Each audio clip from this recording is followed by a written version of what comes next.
You know when the Word of God tells you not to deal with the liars or to deal with mischievous people?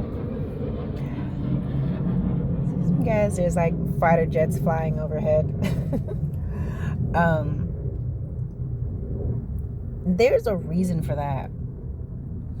I love the book of Proverbs. The book of Proverbs tell you so much about that. Don't deal with liars or mischievous people, to stay away from them and to stay away from an angry person.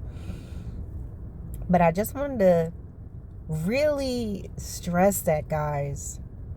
Some people, no amount of word, no amount of talking, no amount of reasoning, no amount of witnessing is going to change them. If the Lord lays on your heart to deal with these individuals for whatever reason, a lot of times you need to give them the word. If that's what God gives you to give them, speak the truth, just give them whatever it is that the message is, and then you dust your feet off. If they want to accept it, they accept it. If they don't want to, they don't. Okay? Because when you try to get into this battle, you try to have a conversation with a serpent, okay? We're going to use that analogy to really describe someone who's cunning, who has a way with words, who can twist things around, who can manipulate conversations. We're going to say a serpent to make a comparison between these individuals and the Word of God. When in Genesis chapter 3, when the serpent had that conversation with Eve and then robbed her of all she already had. Okay? When you try to engage in conversation with people who are manipulators, they can be even manipulators of the Bible, of the Word of God. They use the Bible, they weaponize it to make you feel bad, to get their way. And they take something out of it, okay? They take life out of it. They add themselves. They interject themselves and they mix it up and they create this concoction that can be used to make you feel confused and bewildered if you are not understanding who you're dealing with. Liars can take you to a place where you could get violent with them. You can feel sick. You can feel depressed. You can feel homicidal. You can feel suicidal. You can have self-doubt. There's such the amount of vitriol and darkness that can come from this source. It's astonishing. And you have to distance yourself as much as possible. Now, sometimes you may live with that liar. You may work with this type of person. And you're going to have to ask God for his wisdom as far as how to deal with them. But one thing you must never expect from a liar is truth. Something that you should not expect from a liar is any sort of resolution. Okay? Because the truth is not in them. They can tell the truth. And when you meet these individuals that they lie so much, they lie for no reason. They lie about the most minute things and they won't stop. And then even when you catch them in lies, like the lie can be there in black and white. You can have a picture, okay? You could have seen them doing it. They will still lie and they'll spin it because, as the Word of God says, that they are liars and the truth is not in them, just like their father, the devil. I think there's no person that can say that they have never not told the truth before, whether you didn't want to hurt someone's feelings or you just felt afraid, you were caught off guard about a question or something like that. But for the most part, you're like, you don't want to lie, right? You may confess it and you may ask God to forgive you. You may tell the person I wasn't being honest, but you don't live to lie. There are people who live to lie. In no way I'm negating and saying, oh, it's okay to lie. I'm not saying that. But it may happen. You feel bad about it, or, man, I shouldn't have done that. And you don't want to keep doing those type of things. But there are people who live a lie. They lie so much, I think that their brain begins to just dry up, and it just gets, they lie so much that they begin to fool themselves, and they believe their lies, and they lie so much that even when truth is right there in 3D, they will still lie. And what's going to happen when you're trying to prove the truth, when you're trying to have a conversation with these individuals, it's going to make you feel very upset. It's going to make you feel very angry. They may cause you to even curse them out. I'm talking about with all the colorful words. If you're not careful and you're a Christian and you're dealing with these individuals, you'll be calling them all kinds of expletives, right? Because it's an evil source. And if they get on you, it's like cooties. Remember when you was in school? Oh, you got a cooties. Just declare someone has a cooties for no apparent reason. We all run. Oh, you got a cooties. Ah. All right. So it is the same thing with this type of person. They are sick. Okay.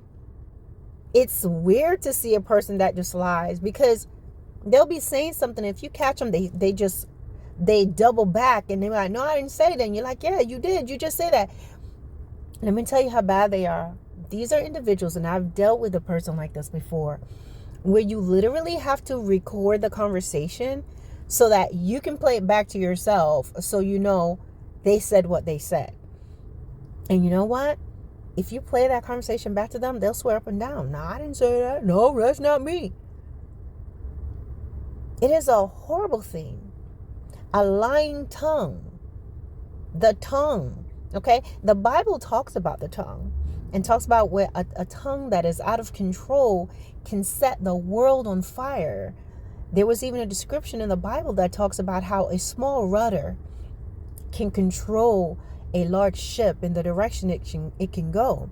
But a tongue can destroy your life. So imagine, this is just a tongue in general, a tongue that is not under control. Imagine that, and throw some lies on that.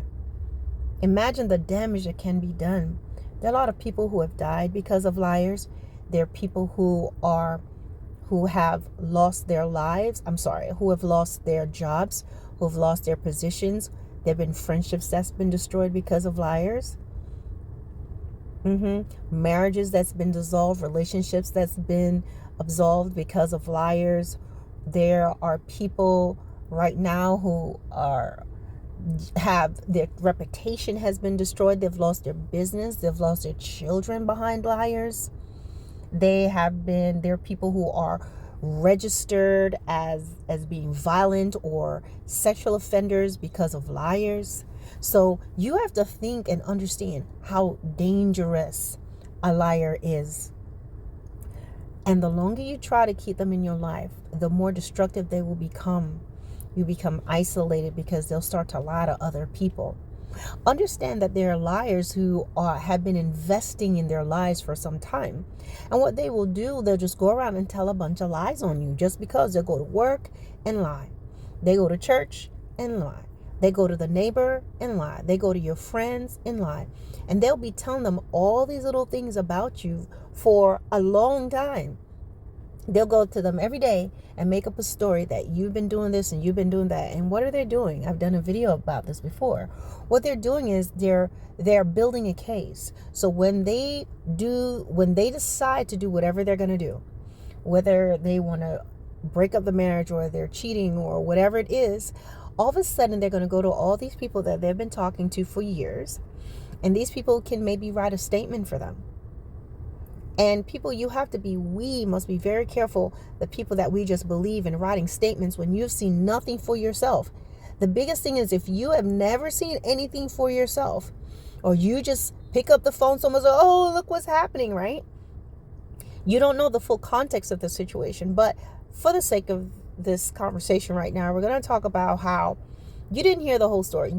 All you know is what someone's been telling you. And so you're going to write a witness statement. And when you really think about it, what do you know? You only know what this person's been telling you. Okay?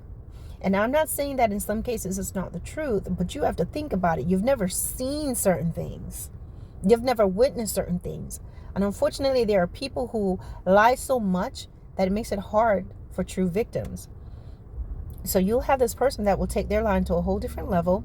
They've invested in their lies. They've been telling a bunch of lies to people, and you're trying to figure out why people are not talking to you, why the people, your friends that you knew before them, are now their friends and not yours because of this mess. And then all of a sudden, when they want to finally destroy you, they have all these people who can say, yeah, they told me this, they told me that. And you have 3 and 4 different people that can say this happened, or you said this, or they've been telling me this. Then it makes it more believable.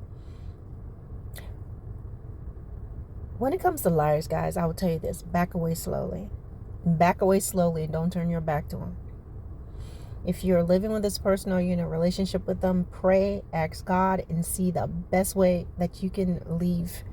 There's no salvation for this person that you can give to them. They have to want it. And too often, especially Christians, you stick around with people, they destroy your life. They took your property, they took your hair. All of that is gone because you're dealing with this person. You lose your children. When you discover a liar, it is not your job to change them. When God reveals these people to you, see them for who they are, distance yourself.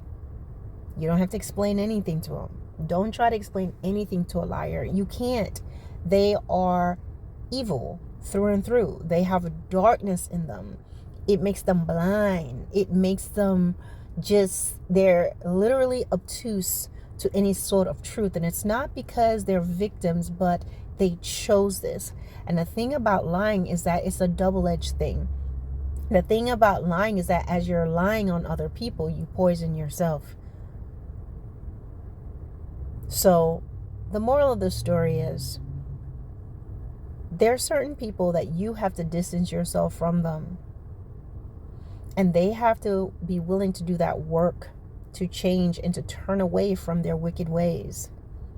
Because if you don't, and you try to deal with a wicked man, and you try to bring truth to a wicked person, and you're trying to reason with a wicked person, they're going to frustrate you so much that the tables will be turned, and you will be acting out, and you will be acting out of character, and you will be frustrated, and you will be confused. Why? Because you're trying to talk to a serpent. All right, guys. Peace.